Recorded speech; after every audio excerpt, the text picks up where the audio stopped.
Produced in high definition by Fox 50. Viewer discretion is advised. A Vance County mother ends up dead on Lover's Lane. Tonight, her adult children cry foul. NC Wanted in high definition starts now.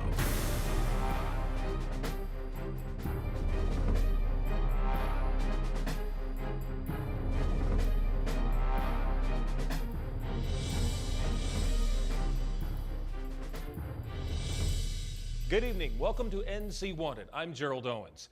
Tonight we take you to Henderson, where some locals have vivid memories of a murder from more than 30 years ago.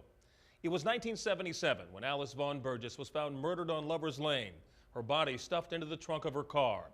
What actually happened to this mother of three remains the subject of gossip and has family members haunted by ghosts from their past.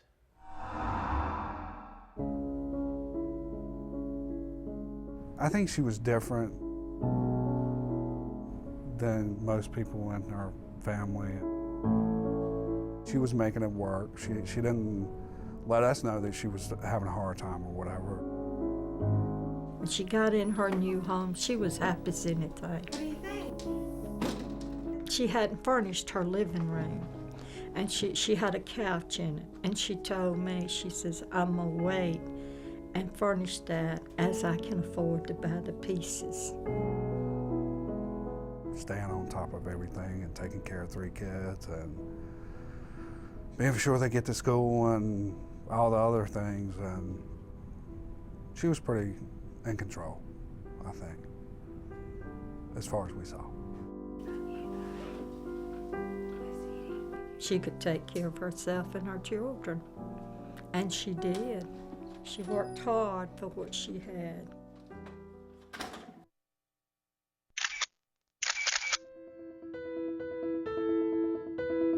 Tuesday, November 29th, Alice Burgess was asked by a good friend of hers to meet at a lounge in Henderson. Alice was hesitant to go, but did go, and she met with friends there. She appeared to have a good time. She decided to leave around midnight, and another friend asked if Alice Burgess would drop her at her car, and she agreed to do that. And she wasn't heard from. Her body was found 5 days later in a field on Old County Road.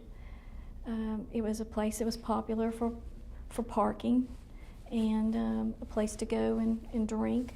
Her car was found there, and she was inside the trunk. Alice Vaughn meets Bobby Burgess in high school and they fall in love. He's a loner, hardened by his upbringing. She's a blue-collar beauty from North Henderson. They marry and have 3 children, Melissa, Michael, and Amanda.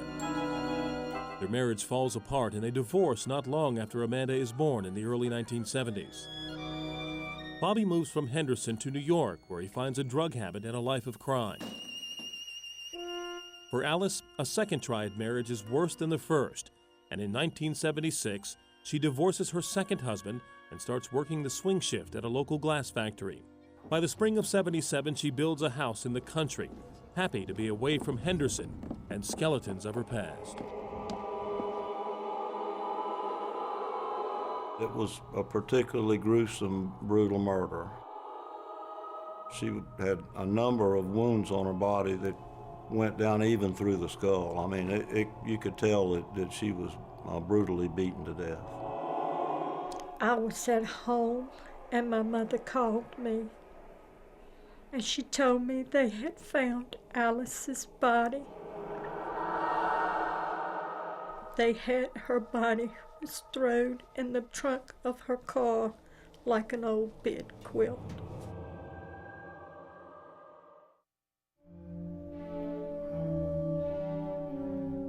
We went shopping for clothes for a funeral. And I remember a little tan suit. And I remember going to the funeral, sitting next to my dad or whatever, and constantly crying. upset knowing it was over and that sort of thing. I think at first I was just in shock. I kept thinking that it wasn't real, and I would have dreams that this really didn't happen and things are going to go back to the way they were.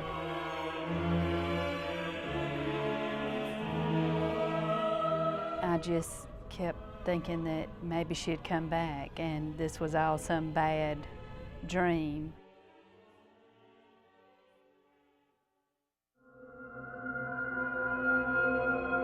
Her car was stuck in a rut. The rear tires were so far in the rut, the car had bottomed out. And the only way to have gotten the car out would have been by a wrecker. She had met and most likely had a sexual encounter with someone on the scene. And there was no evidence of any violence or any problems in the car itself. The interior of the car didn't reveal much of anything. We felt like that whatever happened outside the car at the point when someone was trying to get it unstuck. Someone had put some items they'd found there in that field underneath a tire to give it traction, to try to get it out of the rut. And knowing my sister, they probably told her, let me take you on home and we'll come back and get your car tomorrow. You're gonna treat me that way. One word probably led to another one, and she probably told him, you go on, I'll get my car out myself. And an argument probably started. The jack was probably removed from the trunk to try to get the car out of the rut. Whoever beat her to death just went into a frenzy.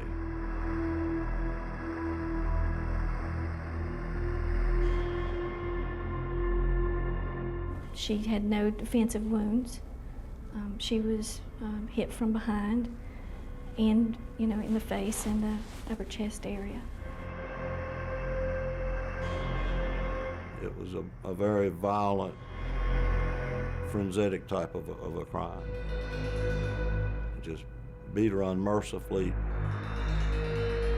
broke her neck, and put a very, very deep gash in the side of her face. The person, in other words, just went berserk.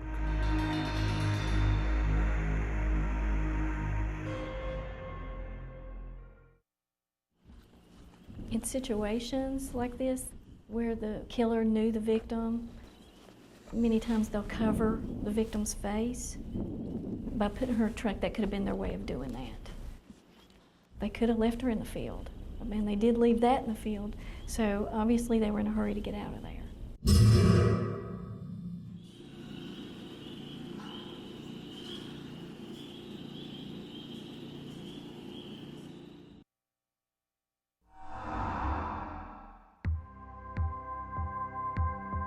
Back in the 70s, we would work 24 hours a day if necessary. We would work until we had run out of leads, if it was 24 hours or a day and a half or 2 days. We worked the case until everything that we had to look at, all the leads were pretty much exhausted, at least all the immediate leads. Months pass and investigators focus on people Alice knew. Rumors about her relationships run rampant. But detectives can't confirm who she was with the night of her murder. Was it a prearranged date, or did she meet someone at the nightclub or on her way home? Deputies and agents with the State Bureau of Investigation look at her first husband, Bobby Burgess, who by the time of her murder was considered a criminal. Rumors began to go around Henderson that he was the one that had something to do with this, right from the beginning, because he was a well-known figure at the time. Kate, he never done one thing to me. I always got along with him. When I see him, I talk to him. I mean, he He never done. He always treated me okay. It's kind of amazed me that there's more suspects than I ever realized. Probably 5, 6 that could be good suspects. Some of them were eliminated. It appeared to be a very thorough investigation. There was not a focus on any suspects until Eddie Larry Williams was named by a friend of his who was in jail. That was the first person they focused upon. I didn't know about it at all until I was asked to serve on the jury in 1981. I was kind of excited because I'd never been involved in the judicial system. When I first got involved in this case about 2 years ago, I just happened to run up on the investigator that had worked the case for the county that actually did the charging and prosecuted him with David Waters. And he told me, there's no doubt in his mind, he had the right man, that Edward Williams was the one that had killed her. I remember they had a key witness. He was already serving time or was in prison for burglary. He was going to testify against this gentleman, and if his testimony proved to be true and convict this gentleman, his sentence would be reduced. I'll just say that the testimony by their star witness was not one that convinced us, that put us beyond a reasonable doubt to convict this guy.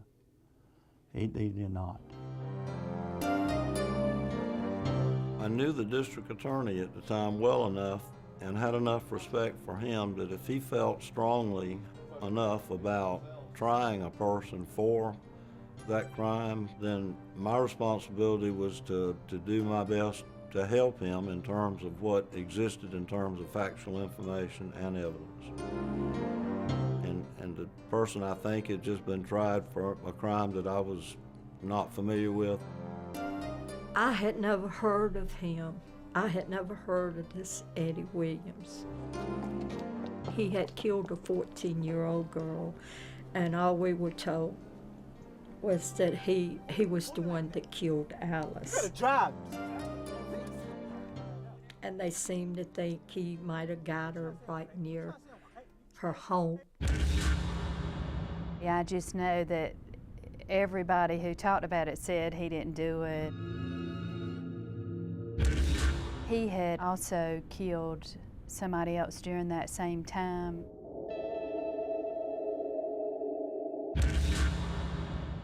People just said they were trying to put him, you know, responsible for this one too.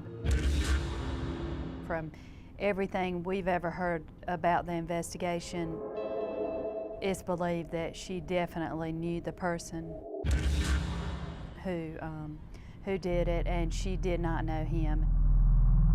When I went to the court,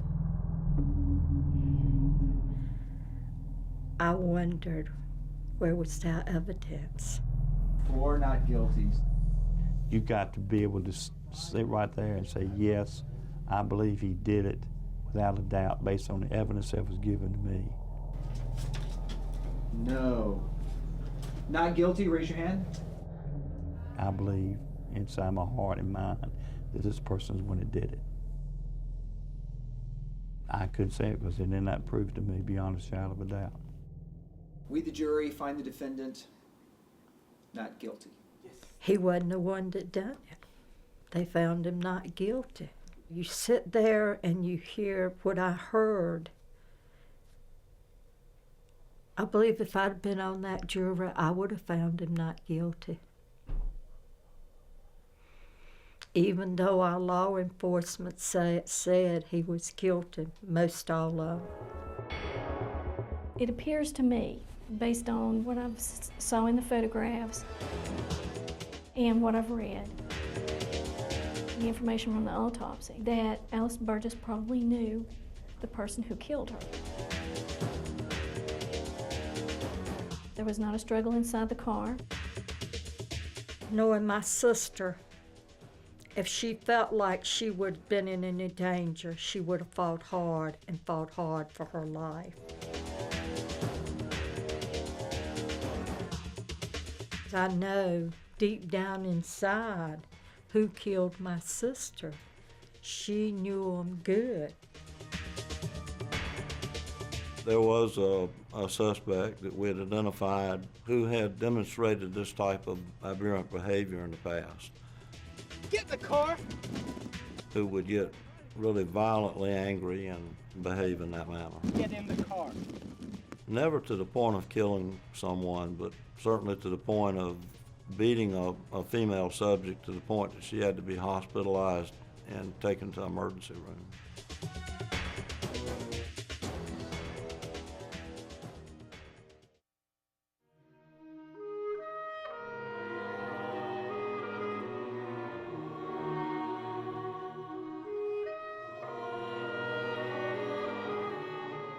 She's been dead for 30 years. I think about her every day of my life. And I have hoped and prayed that they would arrest the right one that killed her. This particular suspect became a good suspect in that he was someone that was very well known in the community. He had been having an affair with the victim. That was the information that we had, and it came from good, reliable sources. It's like, you know, you've been free for 30 years now. And they probably think they're free. Probably think they won't get caught.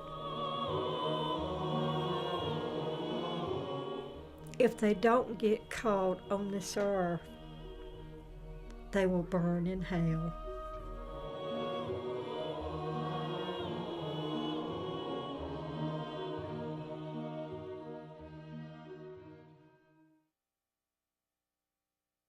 Investigators disagree about cases all the time. What's unusual is when decades go by and the intensity of those feelings doesn't let up.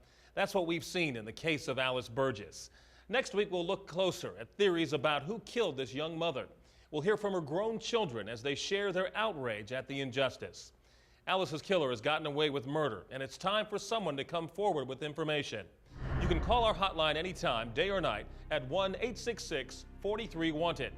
You can also go online to ncwanted.com and click Report a Tip. As always, your identity can remain confidential. Coming up, the Wake County Sheriff's Office hunts for a man accused of killing his own roommate. Target 20 fugitive Luis Avendano is next.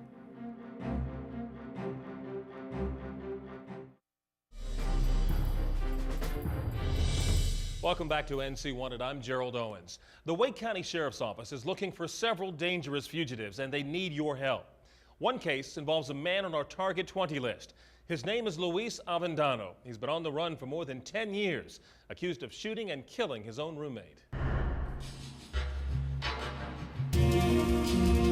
After returning from a long day of work, Luis Avendano, Raul Torres Guillen, and their two roommates kick back with a few drinks at their townhome off Simpkins Road in Raleigh. The foursome eventually part ways when Avendano and Guillen head to their next-door neighbor's home to continue drinking.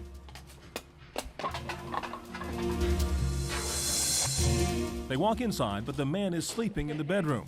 At this point, investigators aren't sure what happens because no other eyewitnesses are present.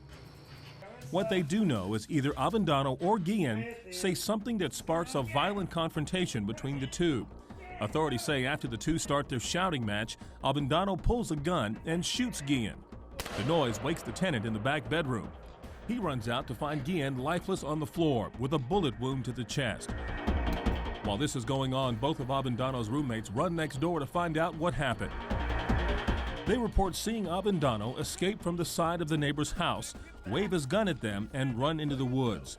This is the last time anyone reports seeing Luis Avendano in the area.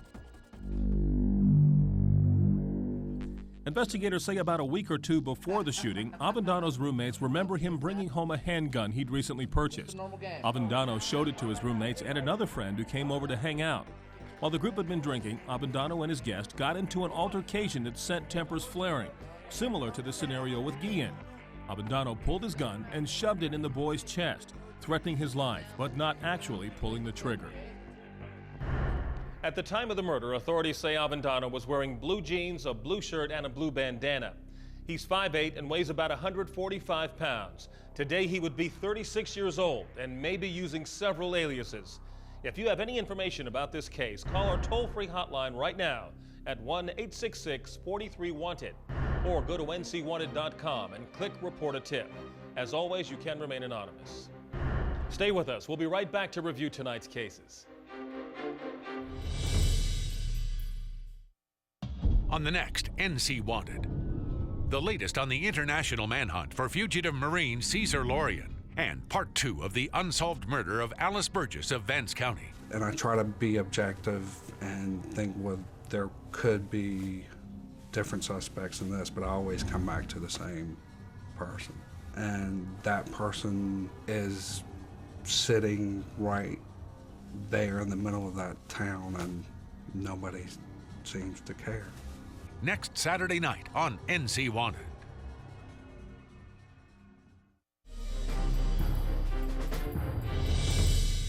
Time now to review tonight's cases. First, the unsolved murder of Alice Burgess, a Vance County mother of 3, beaten with a car jack and stuffed into the trunk of her car. Investigators need your help to determine what happened that night in 1977. There's now a reward of up to $15,000 for tips leading to an arrest and conviction in this case. Next, Target 20 fugitive Luis Avendano. He's accused of shooting and killing his own roommate. Investigators tell us it's possible that since the crime, Avendano may have lost both legs in a train accident. He's 5'8" and weighs about 145 pounds. Today he would be 36 years old and may be using different aliases. If you have any information on either of tonight's cases, pick up the phone right now and call our toll-free hotline at 1-866-43-WANTED or go online to ncwanted.com and click Report a Tip. As always, your identity can remain confidential. Until next time, remember, together we can fight to protect the quality of life we hold dear in North Carolina. I'm Gerald Owens. Thanks for watching.